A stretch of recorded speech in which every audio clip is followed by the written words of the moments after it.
Good morning class. आज हम अपना दूसरा पाठ शुरू करने जा रहे हैं। सूर्यकांत त्रिपाठी निराला द्वारा रचित कविता गीत गाने दो मुझे। गीत गाने दो मुझे कविता पढ़ने से पहले हम सूर्यकांत त्रिपाठी निराला जी के जीवन परिचय के बारे में जानेंगे। सूर्यकांत त्रिपाठी निराला हिंदी कविता के छायावादी युग के 4 प्रमुख स्तंभों में से एक माने जाते हैं।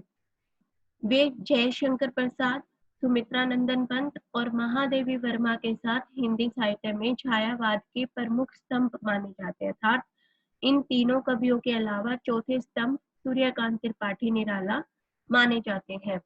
उन्होंने कहानियां, उपन्यास और निबंध भी लिखे हैं, किंतु उनकी ख्याति विशेष रूप से कविता के कारण ही हुई। अर्थात उनकी जो कविताएं उन्होंने लिखी, उन्हीं की वजह से उन्हें प्रसिद्धि मिली। उनका जीवन परिचय। सूर्यकांत त्रिपाठी निराला का जन्म बंगाल की महिषादल रियायत जिला मेदिनीपुर में माघ शुक्ल 11 संवत 1896 को तदनुसार 11 फरवरी सन 1896 में हुआ था। उनके पिता पंडित राम सहाय तिवारी उन्नाव बैसवाड़ा के रहने वाले थे और महिषादल में सिपाही की नौकरी करते थे। वे मूल रूप से उत्तर प्रदेश के उन्नाव जिले के गढ़ा कोला नामक गांव में निवासी थे। वे मूल रूप से उत्तर प्रदेश के थे, लेकिन उनका जन्म बंगाल की महिषादल रियासत में हुआ था। निराला की शिक्षा वहीं बंगाली माध्यम से शुरू हुई। हाई स्कूल पास करने के पश्चात उन्होंने घर पे ही संस्कृत और अंग्रेजी साहित्य का अध्ययन किया। हाई स्कूल करने के पश्चात वे लखनऊ और उसके बाद गढ़कोला उन्नाव आ गए। प्रारंभ से ही वे रामचरितमानस बहुत पढ़ते थे और उन्हें बहुत पसंद थी। वे हिंदी, बंगला, अंग्रेजी और संस्कृत भाषा में भी निपुण थे और श्री रामकृष्ण परमहंस, स्वामी विवेकानंद और रविंद्रनाथ टैगोर से विशेष रूप से प्रभावित थे। मैट्रिक की परीक्षा पहुंचते पहुंचते अर्थात 10वीं कक्षा तक पहुंचते पहुंचते इनकी दार्शनिक रुचि का परिचय मिलने लगा। निराला स्वच्छंद प्रकृति के थे और स्कूल में पढ़ने से अधिक उनकी रुचि घूमने, खेलने, तैरने और कुश्ती लड़ने इत्यादि में भी थी। संगीत में उनकी विशेष रुचि थी।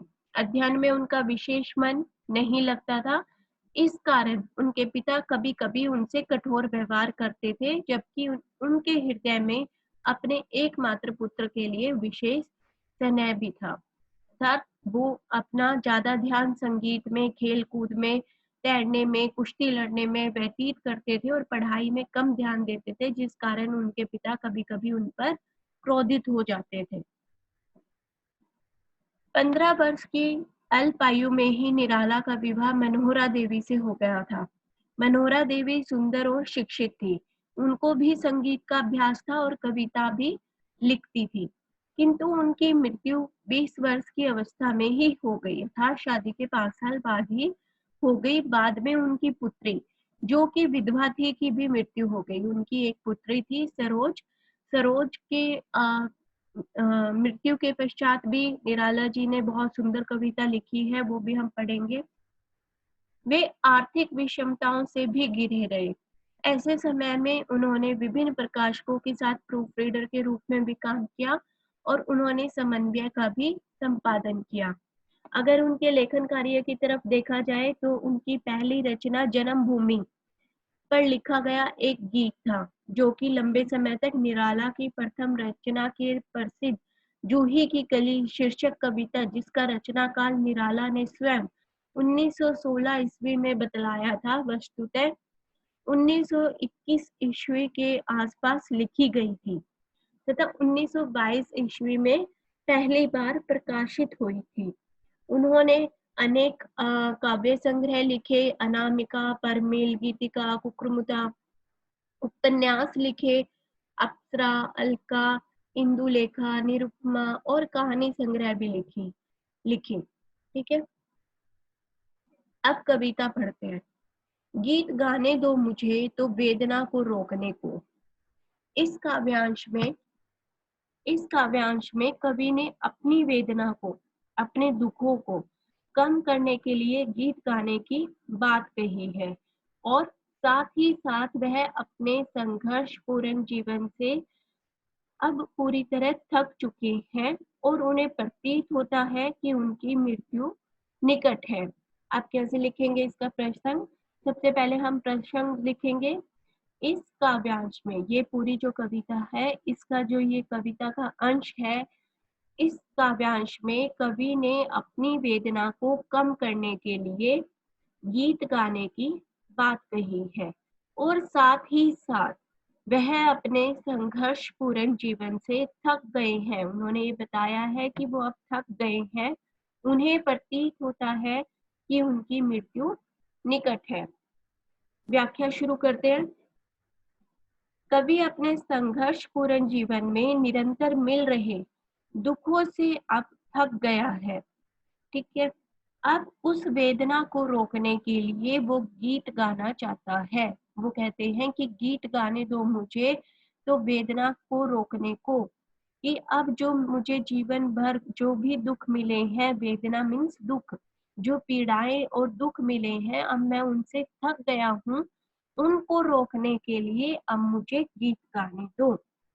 जीवन की राह में लगातार उन्हें जो अनुभव मिले, उनसे चोट खाकर अब वह होश खोने लगे हैं। चोट खाकर राह चलते होश के भी होश छूटे, कि अब वो जिस प्रकार, वो कहते हैं कि जिस प्रकार आघात होकर होश वाले भी अपना होश खो बैठते हैं, अर्थात जिस प्रकार ज्यादा चोट लगने पर, ज्यादा संभलने पर भी, चोट खाकर भी होश वाले भी होश खो बैठते हैं, उसी प्रकार जीवन के अब इन कटु अनुभवों और निराशा रूपी जीवन ने उन्हें इतनी चोट पहुंचाई है कि वह भी अपनी सुध बुध खो रहे हैं। हाथ जो पाथ्य थे ठग ठाकुरों ने रात लूटे। हाथ जो पाथ्य थे ठग ठाकुरों ने रात लूटे। पाथ्य मतलब संबल, जो सहारा थे, और रात का यहाँ अर्थ है दुखों के अंधेरों से।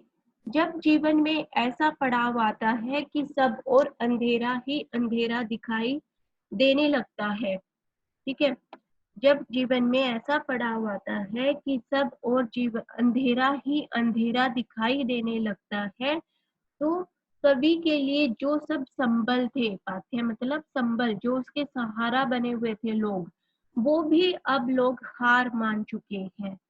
हाथ जो पाथ्य थे ठग ठाकुरों ने रात लूटे। रात मतलब उन दुखों ने उन पूंजीपतियों के भी हाथ रोक लिए हैं, उनसे लूट लिए हैं। अर्थात जो लोग उसे सहारा दे सकते थे, उन्हें भी इन पूंजीपतियों ने, शासक वर्ग के लोगों ने कष्टों के समय लूट लिया है और अब उसका जीना अति कठिन हो गया है। कंठ रुकता जा रहा है, आ रहा है काल देखो। वो कह रहे हैं कि अब शायद मेरा कंठ रुकता जा रहा है, अब मेरा गला अवरुद्ध हो गया है, अब शायद मेरी मृत्यु होने वाली है और मेरी मृत्यु नजदीक आ गई है। भर गया है जहर से संसार जैसे हार खाकर, देखते देखते हैं लोग लोगों को सही परिचय न पाकर। कवि कहता है कि यह संसार जहर से भर गया है और इसने हार मान ली है, अर्थात निराशा से भर गया है, और इस निराशा से भरे जीवन में जैसे ये संसार भी हार मान चुका है।